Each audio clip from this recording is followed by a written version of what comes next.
12 अगस्त 2024 सोमवार। पहला पाठ एजिकियल का ग्रंथ अध्याय 1 पद संख्या 2 से 5 और 24 से 28 सी। राजा यहोयाकीम के निर्वासन के 5वें वर्ष महीने के 5वें दिन खलदेइयों के देश में कबार नदी के तट पर याजक बूजी के पुत्र एजिकियल को प्रभु की वाणी सुनाई पड़ी और वहाँ प्रभु का हाथ उस पर पड़ा। मैंने देखा कि उत्तर की ओर से आंधी आ रही है। प्रकाश मंडल से घिरा हुआ एक विशाल मेघपुंज आ रहा है। उसमें से आग झर रही थी और उनके चारों ओर उज्जवल प्रकाश था। उसकी ज्वालाओं के मध्य भाग में कांसे जैसे चमक थी। आग में 4 प्राणी दिखाई पड़ने लगे और उनका रूप रंग मनुष्य जैसा था। मैंने उनके पंखों की आवाज़ सुनी। जब वे चलने लगे तो वह आवाज़ प्रचंड जल प्रवाह की झड़झड़ाहट, गड़गड़ाहट, सर्वशक्तिमान के गर्जन या सेना के पड़ाव के कोलाहल के सामने थी। जब वे रुकते तो वे अपनी पंख नीचे कर देते थे।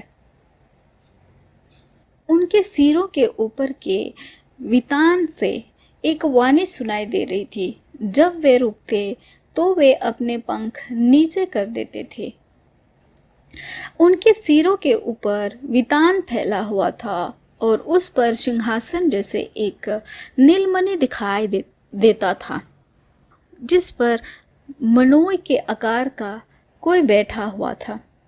कमर के ऊपर उसका शरीर अग्नि से चमकते हुए पीतल जैसा था और कमर के नीचे उसका शरीर अग्नि के सदृश था, जिसमें से प्रकाश फैला हुआ था। चारों ओर फैला हुआ प्रकाश वर्षा के दिन में बादलों में दिखाई पड़ने वाले इंद्रधनुष जैसा था। प्रभु की महिमा इस प्रकार प्रकट हुई। यह देखकर मैं मुंह के बल गिर पड़ा। यह प्रभु की वाणी है। ईश्वर को धन्यवाद। संत मती के अनुसार आज का सुसमाचार अध्याय 17 पद संख्या 22 से 27। जब वे गलीलियों में साथ साथ घूमते थे तो ईसा ने अपने शिष्यों से कहा, मानव पुत्र मनुष्यों के हवाले कर दिया जाएगा। वे उसे मार डालेंगे और वह तीसरे दिन जी उठेगा। यह सुनकर शिष्यों को बहुत दुख हुआ। जब वे कफरनाहुम आए थे तो मंदिर का कर उगाहने वालों ने पेतरुस के पास आकर पूछा, क्या हमारे गुरु मंदिर का कर नहीं देते?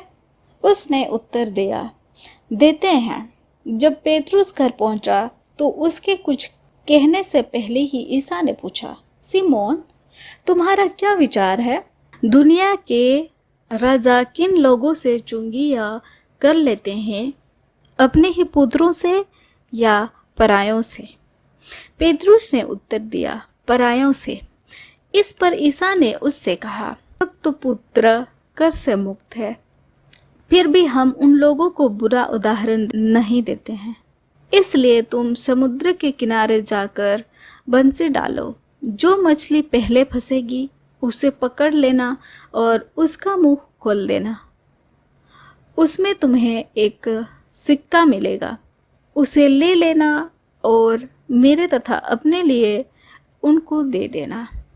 यह हमारे प्रभु यीशु ख्रिस्त का सुसमाचार है। ख्रिस्त की जय।